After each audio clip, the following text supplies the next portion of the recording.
સૌ પ્રથમ વાત કરીએ બાળ તસ્કરી વિશે। આંતરરાજ્ય બાળ તસ્કરી રેકેટનો પર્દાફાશ થયો છે ત્યારે અમદાવાદ ક્રાઇમ બ્રાન્ચ અને એટીએસની સંયુક્ત કામગીરી જોવા મળી।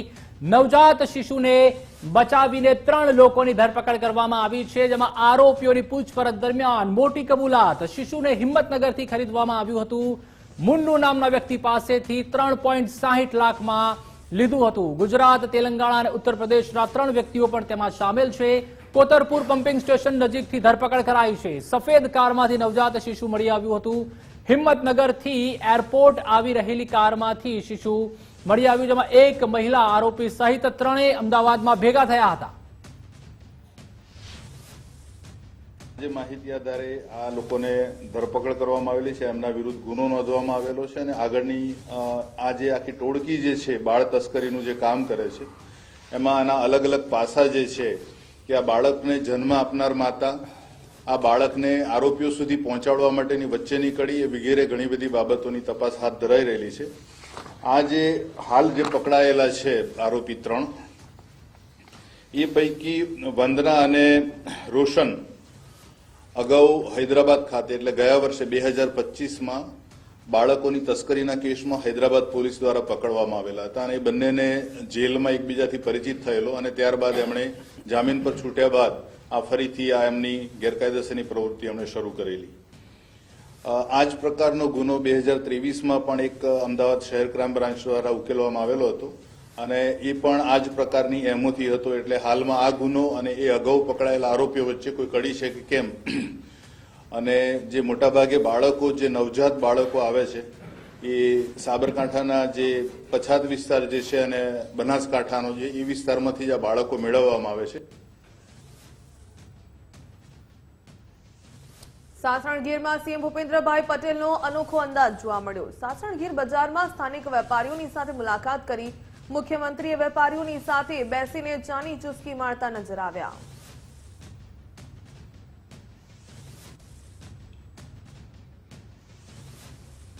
તો મુખ્યમંત્રી ભૂપેન્દ્રભાઈ પટેલનો સાસણગીરનો પ્રવાસ, જેમાં વહેલી સવારે જંગલ સફારી પર નીકળ્યા હતા મુખ્યમંત્રી ભૂપેન્દ્રભાઈ પટેલ। સફારીમાં સિંહને જોઈને ખૂબ જ આનંદિત અનુભવ તેઓએ વ્યક્ત કર્યો હતો। જંગલનું રમણીય અને પ્રાકૃતિક સૌંદર્ય અવિસ્મરણીય છે તેવું પણ તેમણે જણાવ્યું। ગુજરાતની આન બાન અને શાન સમાન સિંહના દર્શન કર્યા।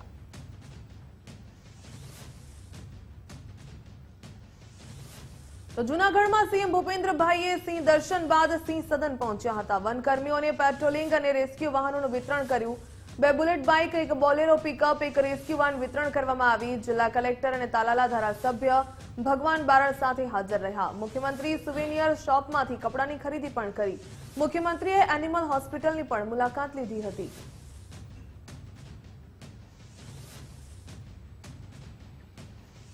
તો ત્યારબાદ મુખ્યમંત્રી ભૂપેન્દ્રભાઈ પટેલે દ્વારકાની પણ મુલાકાત લીધી હતી, જેમાં એમએલએ પબુભા માણેક દ્વારા સીએમ ભૂપેન્દ્રભાઈ પટેલનું સ્વાગત કરવામાં આવ્યું। ધારાસભ્ય પબુભા માણેક દ્વારા ચંડી મહાયજ્ઞનું પણ આયોજન કરવામાં આવ્યું હતું। સીએમ ભૂપેન્દ્રભાઈએ ચંડી મહાયજ્ઞ ખાતે પ્રદક્ષિણા પણ કરી હતી।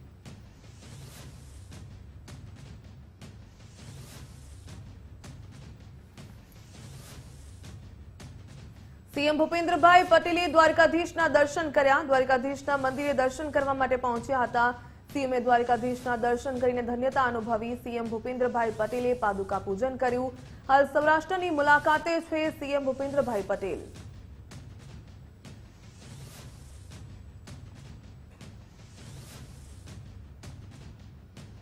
તો સીએમ ભૂપેન્દ્રભાઈ પટેલનું જામનગર એરપોર્ટ ખાતે આગમન થયું, જેમાં મુખ્યમંત્રીનું પુષ્પગુચ્છ અર્પણ કરીને સ્વાગત કરવામાં આવ્યું, જેમાં સાંસદ પરિમલ નથવાણી સહિતના મહાનુભાવો હાજર રહ્યા હતા। ધારાસભ્ય દિવ્યેશ અકબરી, મેઘજી ચાવડાએ સ્વાગત કર્યું। તો કલેક્ટર, ડીડીઓ, એસપી સહિતના અધિકારીઓ પણ હાજર રહ્યા હતા। પૂર્વ મંત્રી રાઘવજી પટેલ પણ ઉપસ્થિત રહ્યા હતા। જિલ્લા પંચાયતના પ્રમુખ પણ હાજર રહ્યા હતા। ડેપ્યુટી મેયર કૃષ્ણાબેન સોઢા તેમજ સાસણ અને દ્વારકાનો પ્રવાસ પૂર્ણ કરી હવે ગાંધીનગર જવા માટે તેઓ રવાના થયા હતા।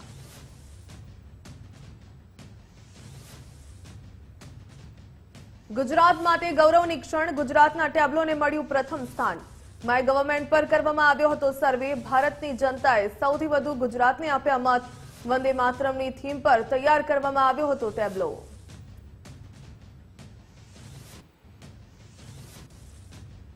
તો ગુજરાતના ટેબ્લોએ રાષ્ટ્રીય પરેડમાં પ્રથમ ક્રમ મેળવ્યો છે, જેમાં સળંગ ચોથા વર્ષે પોપ્યુલર ચોઇસ એવોર્ડમાં પ્રથમ ક્રમ હાંસલ કર્યો છે. સ્વતંત્રતા કા મંત્ર વંદે માતરમ થીમ પર આધારિત આ ટેબ્લો હતો, જેમાં વર્ષ 2023, 24 અને 25માં પણ ગુજરાતના ટેબ્લોએ પુરસ્કાર જીત્યો હતો. ગુજરાતના ટેબ્લોના પ્રદર્શનને દેશભરમાં પ્રશંસા મળી. મુખ્યમંત્રીએ સોશિયલ મીડિયા મારફતે આ સિદ્ધિની જાણકારી આપી હતી. ટેબ્લોની કામગીરી રાજ્ય માટે ગર્વનો વિષય બન્યો.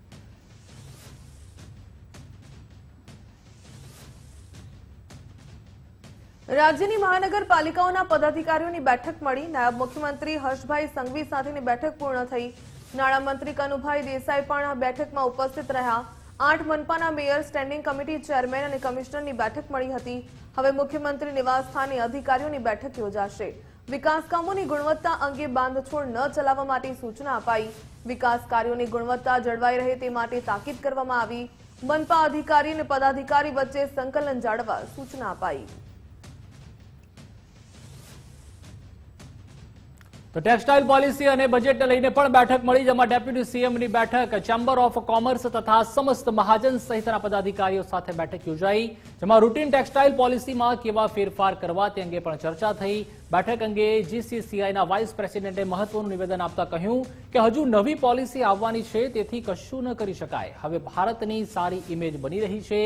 ગુજરાત ચેમ્બર તરીકે અમારી બધી વાત આજે રજૂ કરી છે.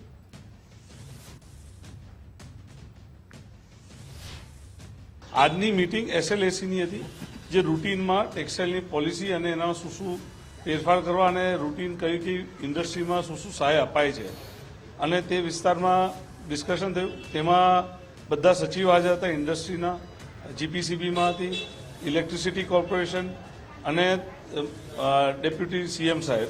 આ ઉપરાંત જે નવી પોલિસી, એમ આપ કહો છો તો આપણી પોલિસી જાહેર થઈ જ ગયેલી છે અને નવી પોલિસી વચ્ચે જે બ્લેકઆઉટ હતું એ બી નથી રહ્યું, એટલે એ પણ કોઈ પણ વેપારીઓને તકલીફ નથી પડી જે વચ્ચે 6 મહિના હતી. આઈધર એ 2019ની પોલિસી અથવા 2025ની પોલિસીમાં સમાન્વય કર્યો છે. રહી વાત એફટીએની, તો બહુ ગૌરવથી કહી શકીએ કે જે વેલ્યુ એડિશન બાંગ્લાદેશમાં જતું હતું, તો આ પોલિસી 10 વર્ષ પહેલા જે આપણી આગળની સોચ હતી એનું પરતરૂપ આજે મળે છે. જેમ આપણે કહીએ જે વાવો તો 5-10 વર્ષે મળે, તો છેલ્લા 10 વર્ષની જે ટેક્સટાઇલ પોલિસી ગુજરાતની હતી તેનો લાભ સ્ટેટને આજે દેખાઈ રહ્યો છે. ડેપ્યુટી સીએમ હર્ષભાઈ સંઘવીની અધ્યક્ષતામાં ઉચ્ચ સ્તરીય બેઠક યોજાઈ. આત્મનિર્ભર ગુજરાત 2022 યોજના હેઠળ મૂડીરોકાણોને મંજૂરી. ₹1371 કરોડથી વધુના મૂડીરોકાણને મંજૂરી આપવામાં આવી. લાર્જ અને થ્રસ્ટ સેક્ટરના 3 મોટા ઉદ્યોગોને પણ મંજૂરી અપાઈ. ઉદ્યોગોને ફાઇનલ એલિજિબિલિટી સર્ટિફિકેટ પણ મંજૂર કરાયા. ભરૂચ જિલ્લામાં કેમિકલ સેક્ટરમાં ₹491.28 કરોડનું રોકાણ થયું. હિંમતનગરમાં ફૂડ એન્ડ એગ્રો સેક્ટરમાં ₹402.8 કરોડનું રોકાણ થયું. તો વડોદરા જિલ્લામાં મિનરલ સેક્ટરમાં ₹478.2 કરોડનું રોકાણ થયું. 2 મહિનાથી પણ ઓછા સમયમાં અરજીઓનો નિકાલ કરવામાં આવ્યો. આઈએએફપી પોર્ટલથી સંપૂર્ણ ઓનલાઈન પ્રક્રિયા હાથ ધરવામાં આવી. ફિઝિકલ ટચ પોઈન્ટનો અંત આવ્યો. મંજૂર એકમોને નેટ, એસજીએસટી, વ્યાજ સહાય અને ઈપીએફ રીએમ્બર્સમેન્ટના લાભ પણ મળશે.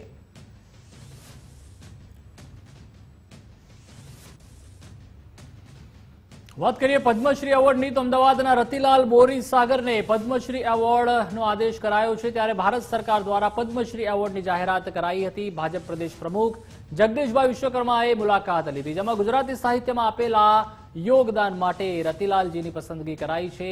અમરેલીના સાવરકુંડલામાં થયો હતો રતિલાલનો જન્મ, જેમાં રાજ્ય પાઠ્યપુસ્તક મંડળ સહિતમાં આપી ચૂક્યા છે સેવા. રતિલાલ બોરીસાગરજી એ ગુજરાતના એવા પનોતા પુત્ર છે કે જેમણે પોતાની જિંદગી એક હાસ્ય લેખક તરીકે ગુજરાતને સમર્પિત કરી. નહીં ફક્ત ગુજરાત પરંતુ દેશ વિદેશમાં પણ અનેક એમના શુભેચ્છકો અને વાચકો બી છે. એમનું એક પુસ્તક એન્જિયોગ્રાફી, સાચા અર્થમાં જે આપણે વારંવાર એન્જિયોગ્રાફી પણ લેતા આવીએ છીએ, એમાં જીવન જીવવાની કળા અને એને હાસ્ય સાથે વણીને એમણે એન્જિયોગ્રાફી નામનું જે પુસ્તક લખ્યું છે એ ખૂબ પ્રખ્યાત છે. આદરણીય જગદીશભાઈએ રતિદાદાને એમના ચિરાયુ માટે શુભેચ્છા પાઠવી. આવનારા સમયમાં હજુ પણ વધુમાં વધુ ગુજરાતની જનતાની જુદા જુદા શબ્દ રૂપે જુદા જુદા વિચારો રૂપે સેવા કરે એવી શુભેચ્છા પાઠવી છે. આજે પ્રદેશ પ્રમુખ ભાજપ પ્રદેશ પ્રમુખ શ્રી વિશ્વકર્માજી અને શહેરના અધ્યક્ષ શ્રી પ્રેરકભાઈ અને બીજા અનેક મિત્રો મારી ઘેર આવ્યા, ખાસ કરીને આ પદ્મ સન્માન માટે અભિનંદન આપવા. એનાથી મને ઘણો જ આનંદ થયો છે. પદ્મશ્રીનું આ સન્માન એ મોટું સન્માન છે. એક સાહિત્યકાર જીવનભર સાહિત્ય સાધના કરી હોય એનો રાષ્ટ્રીય સ્તરે સ્વીકાર થાય એ માટે હું ઘણી કૃતજ્ઞતા અનુભવું છું. ભારત સરકારનો, ખાસ કરીને માનનીય વડાપ્રધાન શ્રી નરેન્દ્રભાઈનો અને ગૃહમંત્રી શ્રી અમિતભાઈ શાહનો પણ આભાર માનું છું અને મારી કૃતજ્ઞતા વ્યક્ત કરું છું. ગાંધીનગર ભાજપ પ્રદેશ કાર્યાલય કમલમ ખાતે પ્રી બજેટ વર્કશોપ યોજાઈ. ભાજપ પ્રદેશ અધ્યક્ષ જગદીશભાઈ વિશ્વકર્માની અધ્યક્ષતામાં વર્કશોપનું આયોજન થયું. કેન્દ્રીય બજેટને લઈને વર્કશોપમાં ચર્ચા કરવામાં આવી. સીએ, આર્થિક નિષ્ણાંતો સહિતના ભાજપના આગેવાનો ઉપસ્થિત રહ્યા. ભાજપના પ્રી બજેટ વર્કશોપ અંગે પ્રવક્તા અનિલભાઈ પટેલે નિવેદન આપ્યું. તેમણે કહ્યું કે કેન્દ્રના બજેટ સંદર્ભે બેઠકમાં માહિતગાર કરવામાં આવ્યા.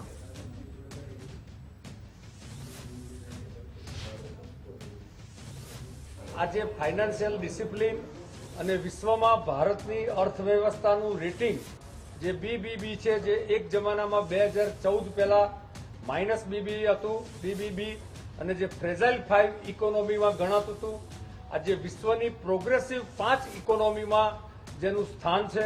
તો 140 કરોડ જનસંખ્યાના સપોર્ટ સાથે, સમર્થન સાથે અને નરેન્દ્રભાઈના વિઝનરી નેતૃત્વમાં આદરણીય ફાઇનાન્સ મિનિસ્ટર શ્રીની સમન્વય સાથે કેવી રીતે ભારતનો પ્રોગ્રેસ થયો એના સંદર્ભમાં આજે વિવિધ મુદ્દાઓની, પછી કેટલાક સ્ટેટિસ્ટિક, કેટલાક ટેકનિકલ અને આખી વ્યવસ્થાઓ જે છે એની ચર્ચાઓ થઈ. તો બીજી તરફ એસઆઈઆર અને ફોર્મ 7 અંગે કોંગ્રેસના આક્ષેપો પર ભાજપે પણ પ્રતિક્રિયા આપી છે. ભાજપ પર આક્ષેપ વગર કોંગ્રેસની સવાર નથી પડતી તેવું અનિલભાઈએ જણાવ્યું. ચૂંટણી પંચ એક સ્વાયત્ત સંસ્થા છે. ફોર્મ નંબર 7માં કેટલાક પ્રશ્નો ઉભા થયા છે. વૈધાનિક પ્રક્રિયા અનુસાર જ ચૂંટણી પંચ કામગીરી કરી રહ્યું છે તેવું અનિલભાઈએ કહ્યું. કોંગ્રેસની કોઈ પણ સવાર એ સવાર ભારતીય જનતા પાર્ટી ઉપર અથવા તો સંવિધાનિક સંસ્થાઓ ઉપર આક્ષેપ કર્યા વિના ક્યારેય ઉગતી નથી. અને કોંગ્રેસને અને એના નેતૃત્વને કેન્દ્રીય સરકાર, રાજ્ય સરકાર અને ભારતીય જનતા પાર્ટી પર આક્ષેપો કર્યા વિના રાતે ઊંઘ પણ નથી આવતી. આ એમની સ્વાભાવિક પ્રક્રિયા છે. જે એસઆઈઆરની પ્રક્રિયા થઈ રહી છે ગુજરાતમાં અને દેશના અન્ય રાજ્યોમાં, એ સંવિધાનિક સંસ્થા ચૂંટણી પંચના માર્ગદર્શનમાં થઈ રહી છે. આઝાદીના ઇતિહાસથી આજ દિન સુધી આખી આ પ્રક્રિયા નિશ્ચિત થયેલી છે. એના ચોક્કસ નીતિ નિયમો આઝાદીથી છે, એમાં આજ દિન સુધી કોઈ પણ ફેરફાર થયો નથી. એસઆઈઆરની પ્રક્રિયામાં ગડબડીના કોંગ્રેસના આક્ષેપને મામલે કોંગ્રેસ ચૂંટણી પંચ સમક્ષ રજૂઆત કરવા માટે પહોંચ્યું. પ્રદેશ કોંગ્રેસ પ્રમુખ અમિત ચાવડાએ લેખિત રજૂઆત કરી. ફોર્મ 7 ભરાવી મતાધિકાર ખતમ કરાતો હોવાના આક્ષેપની સાથે રજૂઆત કરવામાં આવી. લેખિતમાં સિનિયર નેતાઓની સાથે ડેલિગેશન ચૂંટણી પંચને રજૂઆત કરી.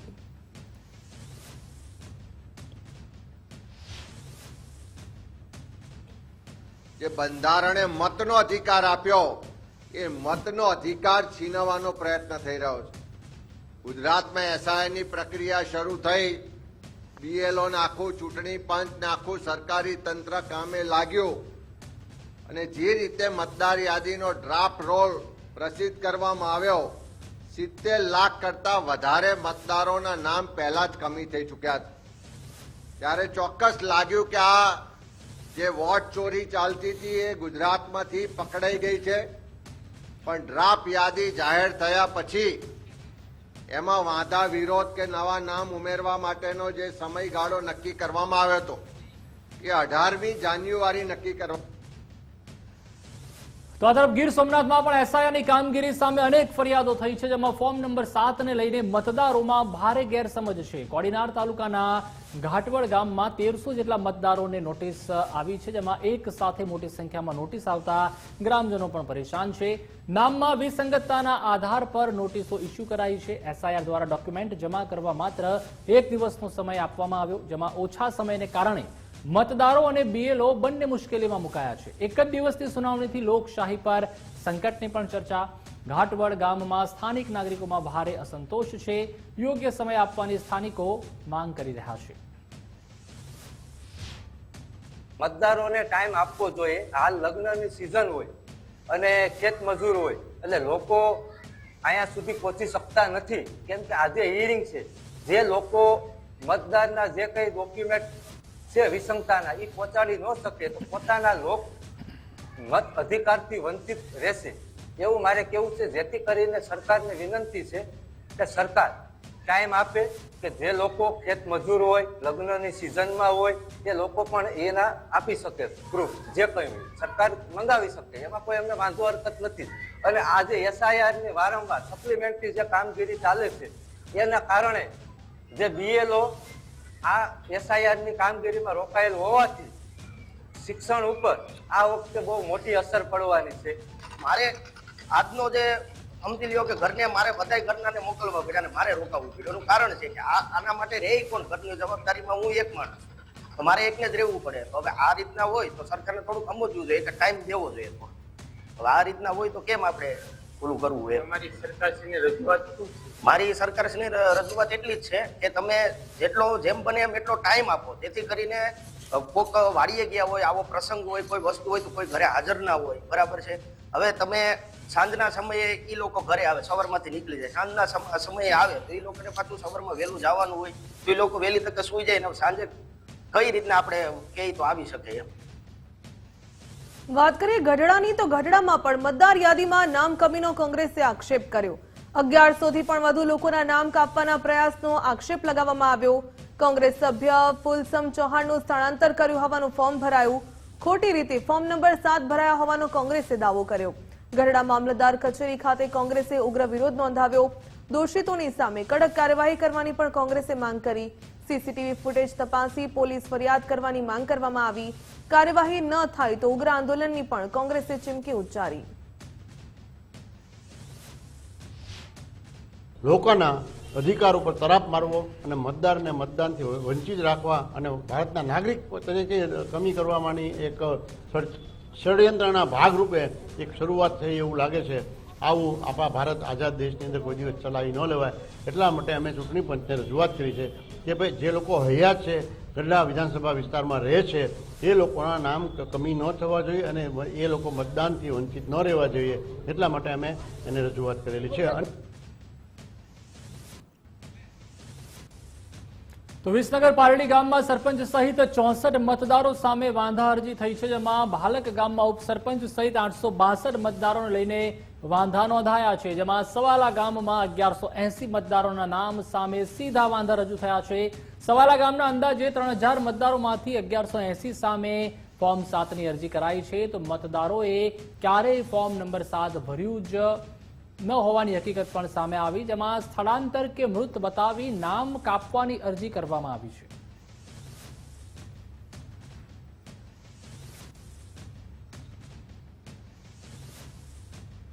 દ્વારકા જિલ્લા કોંગ્રેસ દ્વારા ખંભાળિયા કલેક્ટર કચેરીએ આવેદનપત્ર આપવામાં આવ્યું. ફોર્મ નંબર 7 મામલે કોંગ્રેસ દ્વારા આવેદનપત્ર આપવામાં આવ્યું.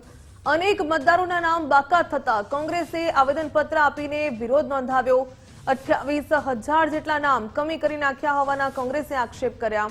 ફોર્મ નંબર 7 રજૂ કરનારના સીસીટીવી રજૂ કરવાની પણ કોંગ્રેસે માંગ કરી.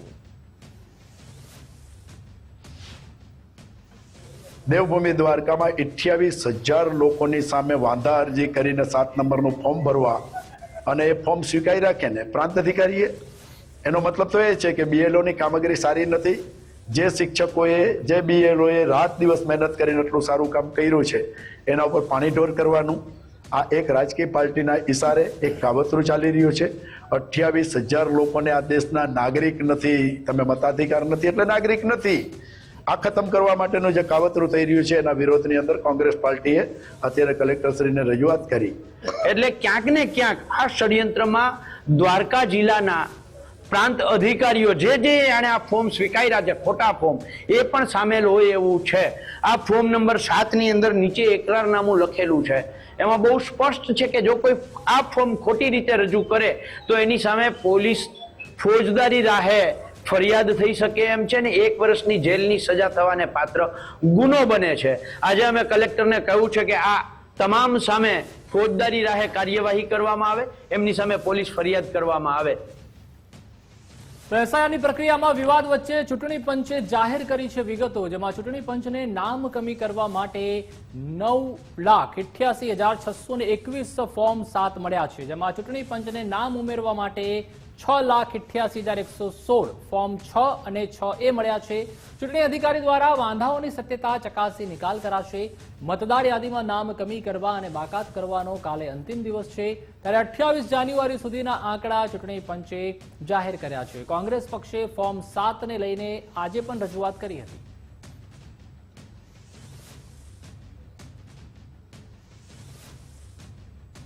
નવી મહેસાણા મહાનગરપાલિકામાં વોર્ડ સીમાંકન અને હદ જાહેર કરવામાં આવી. પ્રાથમિક યાદીમાં 13 વોર્ડ અને તેમનો વિસ્તાર સૂચવાયો. દરેક વોર્ડ માટે અનામત વસ્તીની માહિતી દર્શાવવામાં આવી. વોર્ડના વિસ્તારો અને વસ્તીની આ માહિતી લોકો માટે ખુલ્લી મુકાશે. ગયા વર્ષે જ મહેસાણાને મહાનગરપાલિકા બનાવવામાં આવી હતી.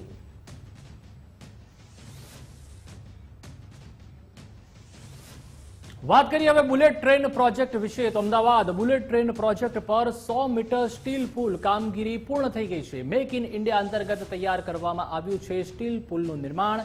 કાલુપુર શાહપુર મેટ્રો સ્ટેશન વચ્ચે તૈયાર કરાયું છે સ્ટીલ પુલનું નિર્માણ.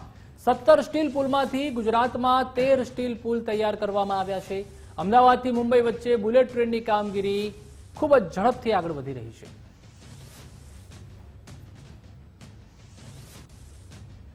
ગાંધીધામમાં મહાનગરપાલિકાની અનામત બેઠકોની ફાળવણી મુદ્દે હવે ગાંધીધામ મનપામાં 13 વોર્ડમાં 14 બેઠકો પછાત વર્ગ માટે રહેશે. અનુસૂચિત જાતિ માટે 13 બેઠકો અનામત રહેશે, તો અનુસૂચિત જનજાતિ માટે 1 બેઠક અનામત રહેશે. બેઠકોમાં 50% બેઠકો સ્ત્રી અનામત રહેશે, તો નખત્રાણા નગરપાલિકાની અનામત બેઠકોની પણ ફાળવણી કરાઈ.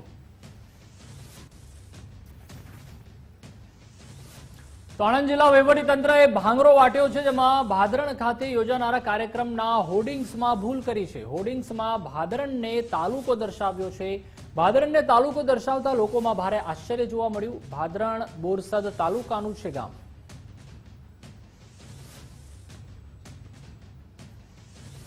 બનાસકાંઠામાં મતદાર યાદી મુદ્દે કોંગ્રેસે ઉગ્ર વિરોધ નોંધાવ્યો. એસઆઈઆર કામગીરીના વિરોધની સાથે કલેક્ટરને આવેદનપત્ર આપવામાં આવ્યું. મતદાર યાદીમાં મોટા પાયે ગેરરીતિ થયાની આશંકા પણ વ્યક્ત કરી. 60,000 ડમી ભાજપ કાર્યકર્તાઓના નામ રજૂ કર્યાનો પણ આક્ષેપ લાગ્યો. જીવતા મતદારોને મૃત જાહેર કરી નામ કમી કરાયાનો પણ આક્ષેપ લગાવ્યો. એસસી, એસટી, લઘુમતી અને ઓબીસી સમાજના નામો યાદીમાંથી દૂર કરાયા. સરકારે કોંગ્રેસના મતદારોની સંખ્યા ઘટાડવાનો પ્રયાસ કર્યાનો પણ આક્ષેપ. બીએલઓ દ્વારા ખોટી કામગીરી કરવામાં આવી હોવાનો પણ દાવો કરવામાં આવ્યો.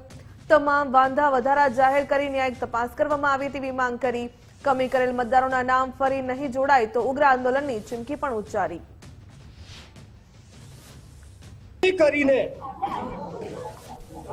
એમની જીતવાની નબળી નીતિના લીધે અત્યારે લોકશાહીનું ખૂન કરી રહ્યા છે, ત્યારે આખા જ ગુજરાતમાં કલેક્ટર કચેરીએ વોધાઓદકાર રજૂ કરવામાં આવ્યા છે અને જનતા અપેક્ષા રાખીને બેઠું છે કે ખોટા મતદારો ઘૂસી ના જાય ને સાચા મતદારો કમી ના થાય.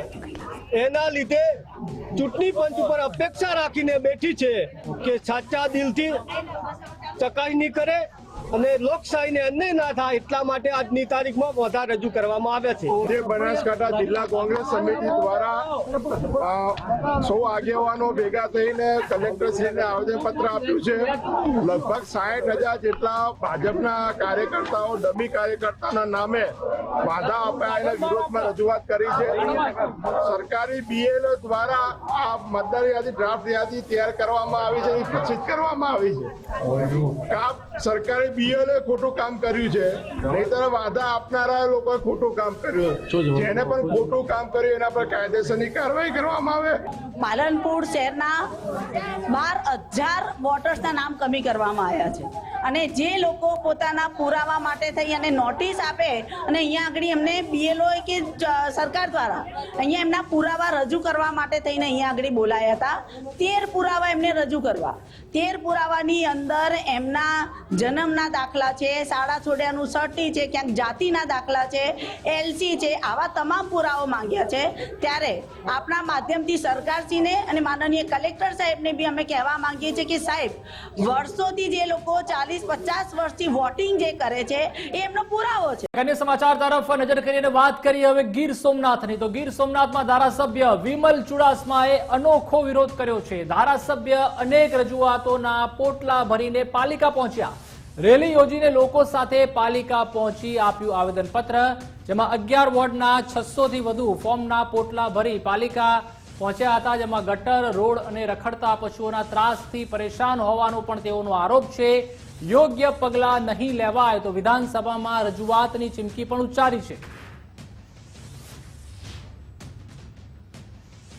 રોજ એક વોર્ડમાં અભિયાન ચલાવ્યું, ત્યાં ફોર્મ ભરવામાં આવ્યા. રોડ, રસ્તા, લાઇટ, પાણીના અને અન્ય જે કોઈ પણ સમસ્યા હોય એમાં વોર્ડ એક વોર્ડમાં અમે બેઠા અને લોકોને રૂબરૂ, મેં ધારાસભ્ય તરીકે અને કોંગ્રેસ પરિવાર દ્વારા રૂબરૂ જે ફરિયાદ હતી સ્થળની મુલાકાત લીધી અને ત્યાં ફોર્મ ભરવામાં આવ્યા અને એ ફોર્મ ભરી અને ટોટલી અંદાજિત 631ની ઉપર ફોર્મ ભરવામાં આવ્યા છે. એ ફોર્મ અમે લઈ અને ચીફ ઓફિસર અને પ્રમુખને ત્યાં સુપ્રત કર્યા છે કે આ કામગીરી તમારી છે, છતાં પણ એક ધારાસભ્ય તરીકે તમે કામગીરીમાં ન પૂરી કરી શક્યા અને ન કર્યું એના કારણે મારે આવવું પડ્યું છે. એટલે આ કામગીરી તાત્કાલિક ધોરણે પૂરી કરવામાં આવે. જો નહીં કરવામાં આવે તો રિજનલ કમિશનરશ્રીની દર મહિને ફરિયાદ સમિતિ હોય છે, ત્યાં પોટલા લઈને જવામાં આવશે, બાકી કમિશનરમાં જવામાં આવશે અને એ પણ નહીં કરવામાં આવે તો 16 તારીખથી વિધાનસભાનું સત્ર ચાલુ થવાનું છે. ત્યારે વિધાનસભાના ફ્લોર ઉપર આની ઝેરોક્સ કોપી અને પોટલા લઈને જવામાં આવશે. આજ રોજ વિમલભાઈ ધારાસભ્ય અહીં નગરપાલિકામાં આવેદનપત્ર આપવા આવ્યા હતા. ગ્રામજનોને લઈને અમે આવેદનપત્ર લીધું ને અમે કીધું કે અમે તાત્કાલિક નિરાકરણ કરી દઈશું. તો ખેડાના અમદાવાદની ખંભાળી પ્રાથમિક શાળાનો પણ વિવાદ સામે આવ્યો, જેમાં ધોરણ 7ના વિદ્યાર્થીને ટાંકી સાફ કરાવતા હાથ તૂટ્યો. જેમાં ધોરણ 7ના વિદ્યાર્થીને હાથમાં ફ્રેક્ચર થઈ ગયું છે. વિદ્યાર્થીના પિતાના આરોપોને શાળાએ ખોટા ગણાવ્યા. આચાર્યએ રૂપિયા આપી મામલો દબાવવાનો પ્રયાસ કર્યાનો પણ આરોપ છે. શિક્ષણ વિભાગ કડક કાર્યવાહી કરે તેવી વિદ્યાર્થીના પિતાની માંગ છે. સમગ્ર મામલે તાલુકા શિક્ષણ અધિકારીને તપાસ સોંપાઈ છે તેવું ડીપીઈઓએ જણાવ્યું. કસૂરવાર સામે કડક પગલાં ભરવામાં આવશે. તાલુકા પ્રાથમિક શિક્ષણ અધિકારી દ્વારા શાળાની મુલાકાત લેવામાં આવી છે, જેમાં જાણવા મુજબ એક બાળક ટાંકી સાફ કરવા માટે ની કામગીરીમાં ટાંકી પર ચડ્યો તો બધાથી પડી જવાથી એના હાથે ઈજા થયેલ છે. સમગ્ર ઘટના શાળા સમય દરમિયાન બનેલ છે, એટલે ઘટના માટે જવાબદાર શિક્ષક કે મુખ્ય શિક્ષક જે કોઈ હશે એની જવાબદારી નક્કી કરી એની સામે શિસ્ત વિષયક પગલાં ભરવામાં આવશે. મહેસાણા જિલ્લામાં શિક્ષણ વિભાગની મોટી કાર્યવાહી. વિદ્યાર્થીઓની સુરક્ષા અને એફઆરસીના નિયમોને લઈને સપાટો બોલાવ્યો. ઉત્કર્ષ વિદ્યાલય કડી વિદ્યા મંદિર હાઈસ્કૂલ ખાતે દંડનીય કાર્યવાહી. ખણુસાની સેન્ટ જોસેફ સ્કૂલમાં સેફટીના અભાવે દંડની કાર્યવાહી કરવામાં આવી.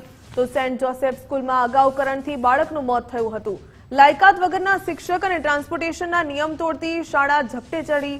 ગ્રાન્ટેડ બાદ હવે ખાનગી શાળાઓમાં ઇન્સ્પેક્શનની કામગીરી તેજ કરવામાં આવી. શિક્ષણ વિભાગ દ્વારા 4 ખાનગી શાળાઓની સામે દંડની કાર્યવાહી કરવામાં આવી. નોટિસ લગભગ ઘણી શાળાઓને આપવામાં આવી છે, પરંતુ નોટિસના અંતે જે પણ ખામીઓ જણાય છે એમાં લગભગ 4 શાળાઓને જિલ્લા કક્ષાએથી દંડ કરવામાં આવેલો છે.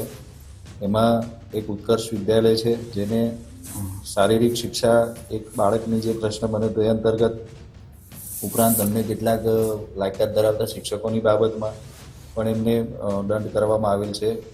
વિદ્યા મંદિર હાઈસ્કૂલ કડી છે કે જેમણે લાંબા સમય સુધી એફઆરસી અંતર્ગત દરખાસ્ત ન કરી અને બાળકો જોડેથી ફી ઉઘરાવે, અને સેન્ટ જોસેફ હાઈસ્કૂલ ખણુસા કે જ્યાં 1 વર્ષ પહેલાં એક બાળકના કરંટથી મૃત્યુનો બનાવ બનેલો, ત્યાં પણ એફઆરસી પ્રપોઝલ અંતર્ગત અને અન્ય સરકારની બાળકોની સેફટીને લગતી જે સૂચનાઓનું પાલન કરવામાં નથી આવ્યું એ અંતર્ગત દંડ ફટકારવામાં.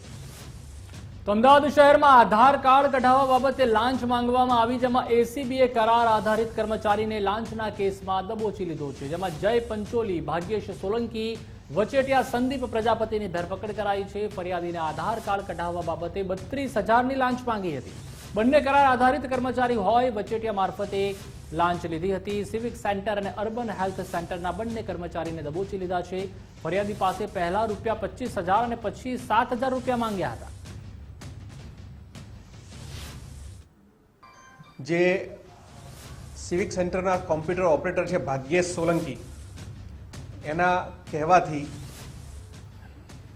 એના પ્યુન સિવિક સેન્ટરના જય પંચોલી, અને જય પંચોલીએ પૈસા લેવા માટે ઉપયોગ કર્યો સંદીપ વક્તાજી પ્રજાપતિ, કે જે કોલેજમાં ભણતો એક વિદ્યાર્થી છે. આ સંદીપ વિદ્યાર્થીએ ₹32,000 સ્વીકાર્યા જય પંચોલીના કહેવાથી, અને જય પંચોલીએ પૈસા માગ્યા હતા ભાગ્યેશ સોલંકી કોમ્પ્યુટર ઓપરેટરના કહેવાથી. આ ત્રણેય જણની કાલે ધરપકડ કરવામાં આવી છે, ગુનાની નોંધણી કરવામાં આવી છે. આજે રિમાન્ડ માટે એમને રજૂ કરવામાં આવી રહ્યા છે. જૂનાગઢના કેશોદમાં સોની વેપારીઓના દુકાનો પર જીએસટીના દરોડા. એજે ધકાણ જ્વેલર્સના શોરૂમમાં તપાસ હાથ ધરાઈ. ખાતાવહી, બિલિંગ, સ્ટોક અને જીએસટી રિટર્નની તપાસ કરવામાં આવી. દરોડા દરમિયાન કેટલાક વેપારીએ દુકાન બંધ કરી દીધી હોવાનું પણ સામે આવ્યું. સોની વેપારીઓમાં ફફડાટ અને ચિંતાનો માહોલ જોવા મળ્યો. તો બોટાદ ગઢડા જલાલપુર ડિસ્ટ્રિક્ટ બેંકમાં 2.14 કરોડની ઉચાપત થઈ છે. બ્રાન્ચ એકાઉન્ટન્ટ આનંદ સગર અને પત્ની જાગૃતિબેન સામે ફરિયાદ થઈ છે. 51 ખાતામાં ગોલમાલ કરીને ઉચાપત કરી હોવાનો આરોપ છે, જેમાં બેંક મેનેજર વિજયસિંહ પરમારે ઢસા પોલીસ સ્ટેશનમાં ફરિયાદ નોંધાવી છે. આનંદ સગર ખાતામાં સાયબર ક્રાઇમ તપાસ ચાલી રહી હતી. મોટી રકમ આરોપીઓના ખાતામાં ટ્રાન્સફર થયાનું પણ ખુલ્યું છે. ઢસા પોલીસે બીએનએસ અને આઈટી એક્ટ હેઠળ ગુનો નોંધ્યો છે. થોડાક દિવસ અગાઉ અમારા અહીંના કર્મચારી દ્વારા એક ઉચાપતનો મામલો ધ્યાન ઉપર આવેલો. હેડ ઓફિસ દ્વારા તપાસ કરવામાં આવી અને એના અનુસંધાને 2,14 લાખ આસપાસની રકમની ઉચાપત જાણવા મળેલ છે. આ બાબતે હેડ ઓફિસની સૂચના મુજબ પોલીસ સ્ટેશનમાં ફરિયાદ કરવામાં આવી છે અને એની તપાસ ચાલુ છે પોલીસ દ્વારા. તે ખાતા ધારકોના ખાતાઓમાં તથા તેમની કોમ્પ્યુટરની એન્ટ્રીઓમાં છેડછાડ કરી, ખોટી એન્ટ્રીઓ કરી અને બેંકના ખાતેદારના જે નાણાંઓ છે તે એકબીજાના અને પોતાના ખાતાઓમાં ટ્રાન્સફર કરી અને જે ઉચાપત છે તે આચરી છે અને આ નાણાં છે તે પોતાના અંગત ઉપયોગમાં લીધા છે. આવી જે ફરિયાદ છે તે બેંકના મેનેજર શ્રી દ્વારા અધિકૃત અધિકારી દ્વારા આપવામાં આવી છે અને તે ઢસા પોલીસ સ્ટેશન ખાતે આ ફરિયાદ દાખલ થયેલ છે. જે કુલ રકમ જોવા જઈએ તો કુલ 2,14,99,000 આસપાસની આ જે રકમ થાય છે અને 50 જેટલા ખાતા ધારકો થાય છે. તેમાં બીએનએસની યોગ્ય કલમો હેઠળ ગુનો છે તે દાખલ કરવામાં આવે છે. ફરિયાદ કરવા હમણાં તો અમારા પૈસા વહેલી તકે મળે એવી અમારી માંગણી છે, કારણ કે આ ફરિયાદ થાય, બીજી તપાસ થાય, એનો સમય બહુ ઝાઝો વિવો થાય. એના કરતાં અમને અમારા પૈસા જલ્દી મળી જાય અને અમારા બીજા ઉપયોગમાં આવે, કારણ કે અમારા લગ્ન પ્રસંગ હોય, કોઈકને જરૂરિયાત એવી હોય, અમારા ખેતીવાડીના પૈસા સાચવીને અમે રાખ્યા હોય, અમારી ઉપજના પૈસા હોય, સહાયના પૈસા હોય, અને અત્યારે બધાને ખેડૂતોને બહુ પૈસાની જરૂર છે. તો ફરિયાદ કરવામાં અમારે તો કોઈ એનો લાભ નથી. અમને અમારા પૈસા મળી જાય એ જ અમારો ધ્યેય છે, કારણ કે ફરિયાદ કરે એમાં તો બહુ લાંબુ થાય. હવે એ ક્યારે એનો ફેસલો આવે એ કોઈ નક્કી ન હોય. અમારા પૈસાને તો બહુ મોટું થાય ને. અમે તો એટલી માંગણી કરી છે કે ભાઈ અમારા પૈસા બેંક આપી દે એમ. વાત કરીએ સુરતની, તો સુરતમાં રિક્ષા ચાલકની સાથે લૂંટવીત સૃષ્ટિ વિરુદ્ધના કૃત્યની ઘટના સામે આવી. પોલીસે ફરિયાદને આધારે સગીર સહિત 3ને ઝડપી પાડ્યા. સગીર સહિત વિજય અને અર્જુન ભોજવિયાની ધરપકડ કરવામાં આવી. ઓટો રિક્ષા ભાડે કરી અલગ અલગ જગ્યાએ ફેરવી અવાવરૂ જગ્યાએ લૂંટ ચલાવી સૃષ્ટિ વિરુદ્ધનું કૃત્ય કર્યું. આરોપી અર્જુન ભોજવિયા અને વિજય ભોજવિયાનું રિકન્સ્ટ્રક્શન કરવામાં આવ્યું. પોલીસે આરોપીઓની પાસે જાહેરમાં માફી મંગાવી.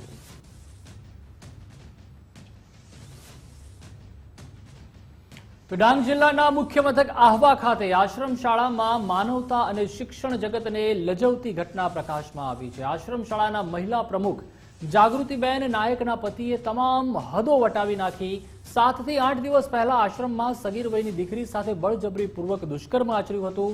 આશ્રમમાં રસોઈ કામ કરતી સોનલ નામની મહિલાએ પીડિતાને બોલાવી પાણીના ગ્લાસમાં કેફી વસ્તુ ભેળવી પીવડાવી દીધી હતી.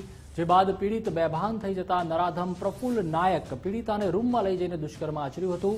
પીડિતાએ સમગ્ર બાબતે પોતાની માતાને જાણ કરતા આરોપી પ્રફુલ્લ નાયક અને તેના આ કૃત્યમાં મદદ કરનાર રસોઈ બનાવનાર સોનલ વિરુદ્ધ પણ દુષ્કર્મ અને પોક્સો એક્ટ હેઠળ ગુનો દાખલ કરવામાં આવ્યો છે. પોલીસે આરોપી પ્રફુલ્લ નાયકની ધરપકડ કરી જ્યારે અન્ય આરોપીને પકડવાની તજવીજ હાથ ધરાઈ છે. દુષ્કર્મના કેસને લઈને વલસાડ ડાંગના સાંસદે પણ ભારે આક્રોશ વ્યક્ત કર્યો. તેમણે કહ્યું કે સ્વરાજ આશ્રમના સંચાલક દ્વારા કરવામાં આવેલું આ કૃત્ય માનવતા અને સમાજ બંનેને કલંકિત કરનારું છે.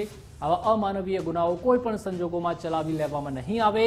દોષિતોને કાયદાની જોગવાઈ મુજબ કડકમાં કડક સજા મળે તે માટે પ્રશાસને તાત્કાલિક નિષ્પક્ષ કાર્યવાહી કરવા તેમણે તાકીદ કરી હતી. અને એસપી મેડમને ખાસ મેં સૂચન આપ્યું છે અને એમને વિનંતી પણ કરી છે કે આ કેસમાં આરોપીઓને કડકથી કડક સજા થાય અને જલ્દીથી જલ્દી સજા થાય એના માટે પૂરી જોગવાઈ અને કાર્યવાહી કરવાની છે. આમાં કોઈ પણ જાતની બાંધછોડ અમે ચલાવી લેવામાં આવશે નહીં. અમારી પોલીસ ટીમ, અમારી રાજ્ય સરકાર અને કેન્દ્ર સરકાર મળીને આરોપીને કડકથી કડક સજા થાય એના માટે પૂરી તૈયારી કરી રહ્યા છે. સાથે એસપી મેડમને અમે એમ પણ જણાવ્યું છે કે આના સિવાય કોઈ બીજી બાળકી સાથે પણ કોઈ આ પ્રકારની દુષ્કર્મની ઘટના થઈ હોય તો એની પણ સચોટ તપાસ કરે. ડાંગ સ્વરાજ આશ્રમમાં ભણતી એક 15 વર્ષની છોકરીની સાથે રેપની ફરિયાદ એમની માતા દ્વારા આપવામાં આવી છે અને એમાં એમના જ ટ્રસ્ટી દ્વારા ભોગ બનનાર ઉપર રેપ કરવામાં આવ્યું છે. આવી ફરિયાદ એમની માતા દ્વારા આપવામાં આવી છે અને એમાં બીએનએસની કલમ 64, 65 અને 123 મુજબ અને સાથે સાથે એટ્રોસિટીની કલમ પણ એમાં એડ થઈ છે. અને એમાં તરત જ મેઇન આરોપી જો છે એમની ધરપકડ કાલે રાત્રે કરવામાં આવી છે અને બીજા આરોપીની ધરપકડની કાર્યવાહી અત્યારે ચાલુ છે. અમે 2 માણસ કામ કરવા ગયેલા શેરડી કાપવા. અહીંયા અમારી છોકરી છે ડાંગ સ્વરાજ પર કામ એ સ્કૂલમાં છે. એને અમે ફોન કરેલો અમને કે એ ગુરુપતિનું વર એમ કે મને હેરાન કરે. પછી અમે આવીને એને લઈ ગયેલા. 2 દિવસ ઘરે રાખેલા. પછી એને દુખાવો ચાલુ થઈ ગયેલો તો પછી અમે એને લઈને સિવિલ હોસ્પિટલમાં લઈ આવ્યા. સુરતના પર્વત પાટિયા વિસ્તારમાંથી ગેરકાયદે કોલ સેન્ટર ઝડપાયું. લોન અપાવવાને નામે લોકો પાસેથી પૈસાની કરતા હતા વસૂલાત. 799 રૂપિયાથી લઈને 999 સુધીની ફી વસૂલતા હતા. લોન પ્રોસેસિંગના બહાને 10 લાખથી વધુની ઠગાઈ આચરી હતી. પ્રવીણ ચૌહાણ નામના ધરપકડ કરવામાં આવી તો નમન ચૌહાણને વોન્ટેડ જાહેર કરવામાં આવ્યો. સુરત સાયબર ક્રાઇમ સેલે લાઇવ રેડ દરમિયાન કોલ સેન્ટર ઝડપી પાડ્યું. 6 telecaller, laptop, mobile, SIM card અને 55,000નો મુદ્દામાલ જપ્ત કરાયો. ચૌહાણ બ્રધર્સ ફાઇનાન્શિયલ સર્વિસ અને એપિક ફાઇનાન્શિયલ સર્વિસ નામે ઓફિસ ચાલતી હતી. સિબિલ સ્કોર સારો ન હોવા છતાં બતાવીને લોન મેળવવાની લાલચ આપીને ઠગાઈ આચરવામાં આવતી હતી.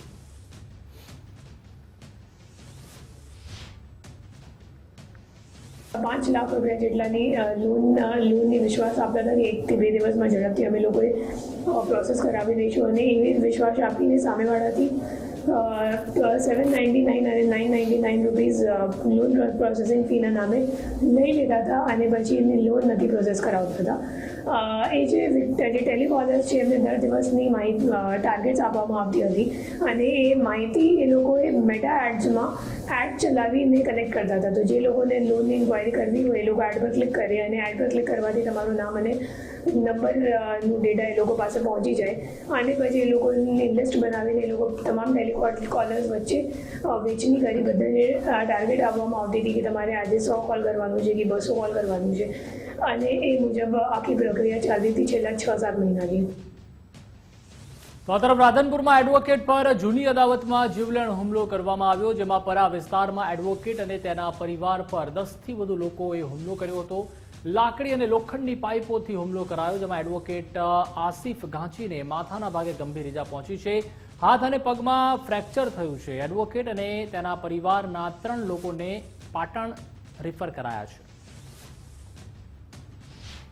આસિફભાઈ એ ઘાંચી ઉપર જે હિચકારો હુમલો થયો છે એ હુમલાને અમે સમગ્ર વકીલ મંડળ સખત શબ્દોમાં વખોડી કાઢીએ છીએ અને સાથે સાથે એડવોકેટ પ્રોટેક્શન એક્ટની પણ માંગ કરીએ છીએ કે આવા કોઈ અસામાજિક તત્વો વકીલો ઉપર આવી રીતે હુમલો ના કરે અને એમનું પ્રોટેક્શન રહે એ માટે સરકારશ્રીને પણ રજૂઆત કરીએ છીએ કે ખાસ આનું અનુસંધાન લઈ અને અમને રક્ષણ આપવા નમ્ર વિનંતી છે.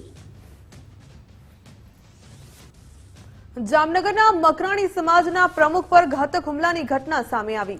સમાજના માલિકીના મકાન ખાલી કરાવતા સમયે બબાલ થઈ હતી. પ્રમુખ જાન મોહમ્મદ બલોચ પર 4 થી 5 વ્યક્તિઓ દ્વારા જીવલેણ હુમલો કરાયો. ધોકા પાઇપ વડે જીવલેણ હુમલો કરાતા ઇજાગ્રસ્તને હોસ્પિટલમાં દાખલ કરવામાં આવ્યા. બનાવની જાણ થતાં પોલીસે તપાસ શરૂ કરી અને હુમલાખોરોને ઝડપી પાડવા ચક્રો ગતિમાન કર્યા. તો છોટાઉદેપુરમાં ગોલા ગામડી પાસેની ચેકપોસ્ટ અંગે વિવાદ થયો છે, જેમાં ખાણ ખનીજ વિભાગની ચેકપોસ્ટ અધિકારીઓના ડ્રાઈવરના ભરોસે છે. રોયલ્ટી ચેક કરવાનું કામ રોયલ્ટી ઇન્સ્પેક્ટરનો ડ્રાઈવર કરતો હોવાનો દાવો છે. રોયલ્ટી ઇન્સ્પેક્ટર એન્ટ્રી કરાવવા માણસ જોઈએ તેવો ઉડાઉ જવાબ આપ્યો. જાગૃત નાગરિકે વિડીયો બનાવી વાયરલ કર્યો. इंस्पेक्टर हैं, वो अपने दूसरी तपास में गए हुए थे. वो उन्होंने शायद आपको बताया भी था कि वो संखेड़ा के दूसरे एरिया में चेकिंग में गए हुए थे. तो अगर उसके ब्याह में जो चेक पोस्ट पे एक रजिस्टर मेंटेन करना रहता है या ये इंश्योर करना रहता है कि जो भी व्हीकल वहाँ से खनिज भरा हुआ वहाँ से जा रहा है और उस खनिज के लिए गाड़ी के साथ में रॉयल्टी है या नहीं है, तो वो इंश्योर करने के लिए ड्राइवर जस्ट जो भी था वहाँ पे उसके ब्याह पर वो कर रहा था. That is nothing wrong. वो छुट्टी पर थे, उन्होंने आपको बताया था कि एक छुट्टी पर हर एक तालुका के लिए सबको ऑथराइज किया हुआ है, अलग अलग एम्प्लॉयज को ऑथराइज किया, उसमें नथिंग रॉन्ग. अगर वो उसके ब्याह में in the absence of that employ अगर वो गवर्नमेंट के फेवर में कर रहा है तो नथिंग रॉन्ग. માણસ ના હોય, કામમાં ગયેલા હોય તો કોઈ તો એન્ટ્રી કરવા માટે જોવે ને. ડ્રાઈવર ક્યાં, સિક્યુરિટી બી સાથે જ હતા મને. તો ચેકિંગ, હવે હું ચેકિંગ કરવા ગયો બહાર તો એન્ટ્રી મારે સાથે કરવા જવાનું. ફિલ્ડમાં ચેકિંગ મારે હોય, રોયલ્ટી અહીંયા સિક્યુરિટી એના માટે જ અમે આપેલા છે. હા, હું તો છું ચેકિંગમાં ગયો તો બધું સાથે લઈને જાઓ, ચેકપોસ્ટને સાથે લઈને જાઓ. ચેકિંગમાં ગયા હોય તો અહીંયા અમારો સ્ટાફ તો હોય કે ના હોય, એમ વસ્તુ છે. દાહોદ શહેરમાં શ્વાનનો આતંક સામે આવ્યો. શહેરના અનેક વિસ્તારોમાં લોકોને બચકા ભર્યા. એક જ દિવસમાં 10 થી 12 જેટલા લોકોને ઘાયલ કર્યા હોવાના પણ અહેવાલ મળ્યા. ઘાયલોને સિવિલ તેમજ ખાનગી હોસ્પિટલ ખસેડવામાં આવ્યા. શ્વાનના આતંકથી શહેરીજનોમાં ભારે રોષ અને ભય જોવા મળ્યો.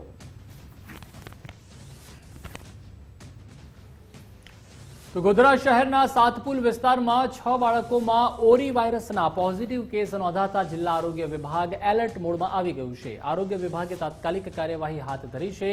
અલગ અલગ ટીમો રચીને પોઝિટિવ કેસવાળા વિસ્તારોમાં ઘનિષ્ઠ સર્વેલન્સ શરૂ કરવામાં આવ્યું છે.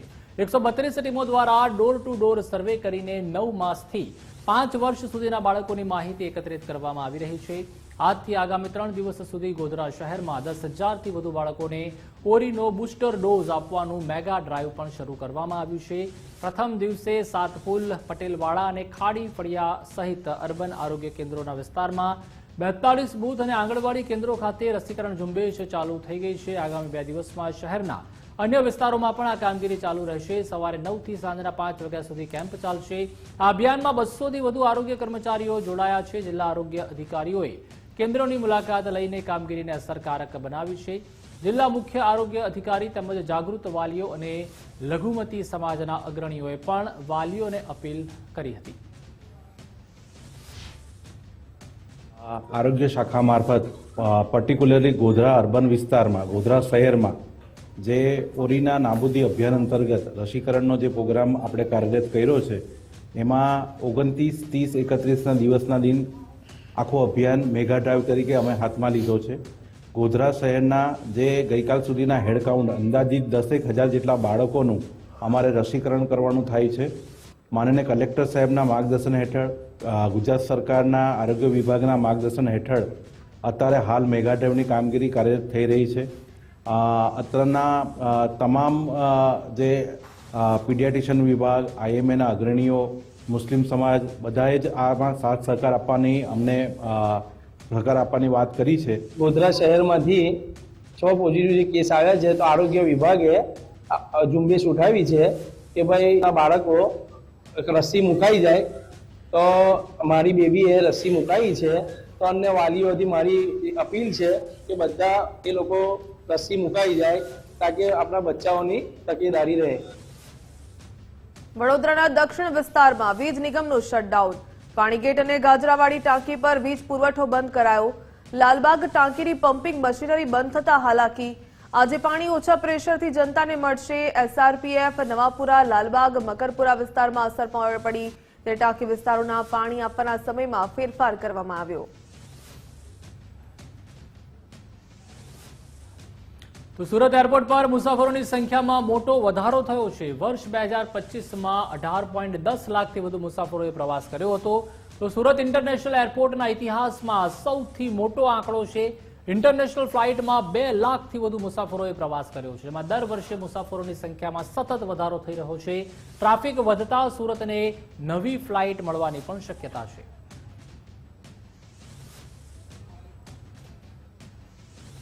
આગામી બજેટને લઈને ટેક્સટાઇલ ઉદ્યોગ પણ વિશેષ આશા અપેક્ષા રાખી રહ્યો છે. એક તરફ અમેરિકા દ્વારા ટેરિફમાં વધારો કરાતા ટેક્સટાઇલ માર્કેટ પર મોટી અસર જોવા મળી. બીજી તરફ તાજેતરમાં યુરોપની સાથે કરાર થતા થોડીક રાહત મળશે તેવી પણ શક્યતા વેપારીઓએ વ્યક્ત કરી છે. પરંતુ તે સાથે સાથે કોટન ઉપરની ઇમ્પોર્ટ ડ્યુટી હટાવવામાં આવે. દેશભરમાં મશીનરીની ખરીદી ઉપર 18% જીએસટી છે તેને 5%ના સ્લેબમાં લાવવામાં આવે. એમએસએમઈ ઉદ્યોગો માટે યોગ્ય પ્રોત્સાહક યોજના આપવી. આ ઉપરાંત ટેક્સટાઇલ મિનિસ્ટ્રીના બજેટમાં 20% જેટલો વધારો કરવામાં આવે તેવી પણ વેપારીઓ દ્વારા માંગણી કરવામાં આવી છે. પ્રધાનમંત્રી શ્રી નરેન્દ્ર મોદીજીને ધન્યવાદ કરવાના કે જે યુરોપ સાથેના આપણે બિઝનેસ કરાર કર્યા. જે રીતે અમેરિકા સાથેનો એક દ્વાર બંધ થયો છે પણ પ્રભુએ 12 દ્વાર ખોલવાની શરૂઆત કરી છે. તો ફરીથી એક વખત પ્રધાનમંત્રીશ્રીને અભિનંદન. આ બજેટમાં અમે એવું ઈચ્છીએ છીએ કે જે કોટન ઇમ્પોર્ટ કરી રહ્યા છે અને એ કોટનની અંદર જે ડ્યુટી જે 10%, 11% આપણે મુદ્દો વેવ કરી હતી ડિસેમ્બર એન્ડ સુધી, તો એ ડ્યુટી લાગવી ના જોઈએ એવી અમારી એક વિનંતી છે. બીજું કે ટેક્સટાઇલ મશીનરીની જે ખરીદી થાય છે એના ઉપર 18% જે ભારતની અંદર મશીનો જે આપણે પરચેસ કરીએ છીએ એમાં 18% જીએસટી છે. એમાં જીએસટી 5% જો રાખશો તો આત્મનિર્ભરતાને સહકાર મળશે અને વધુને વધુ લોકો ઇન્ડિયન આપણી જે ભારતીય જે મશીનરી છે એનો સદુપયોગ કરશે. ત્રીજું, એક્સપોર્ટ ઇન્સેન્ટિવ સ્કીમ જેવી કે MEIS જે છે એમાં આપની તથા રોડ ટેપ સ્કીમ એની અંદર મુદ્દો અમુક આઇટમોને વ્યાપ વધારવો જોઈએ એવું અમારી લાગણી છે. એક ક્લીન એનર્જી અને સસ્ટેનેબલ પ્રેક્ટિસ માટે MSME માટે ખાસ ગ્રીન ટેકનોલોજી ફંડ સ્કીમ પણ આપણે આપવી જોઈએ. કોટન ઈલ માટે ગઈ વખતે પણ આપણે મહેનત કરી છે, જે ગયા બજેટમાં આપણે આપેલી હતી. તેના પગલાં ખૂબ જ એગ્રેસિવ રીતે અમલ કરવા જેથી આપણું કોટનનું પ્રોડક્શન વધી શકે. તો આગામી 2026-27ના કેન્દ્રીય બજેટને લઈને ભરૂચના વેપારીઓમાં પણ વિશેષ ચિંતા અને અપેક્ષાઓ જોવા મળી રહી છે. ભરૂચના ગાંધી બજાર, કતોપોર બજાર અને 4 રસ્તા વિસ્તારના વેપારીઓએ બજેટલક્ષી પોતાની પ્રતિક્રિયા આપી હતી. તેઓ માને છે કે બજેટ મધ્યમ અને સામાન્ય વર્ગના લોકોને પોસાય તેવું જ હોવું જોઈએ, જેથી તેમની ખરીદ શક્તિ વધે અને વેપારને બૂસ્ટ મળે.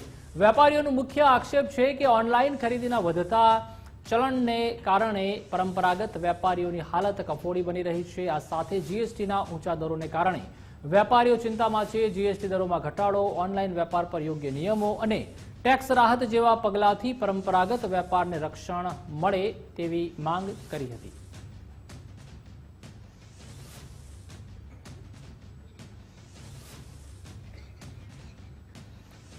તો જે રીતે કેન્દ્રીય બજેટ 2026-27 લઈને પણ તમામ જે વેપારીઓ છે ગુજરાત તેમજ ભારતના તે પણ આશા અપેક્ષા રાખી રહ્યા છે કે બજેટ સારું નીવડે.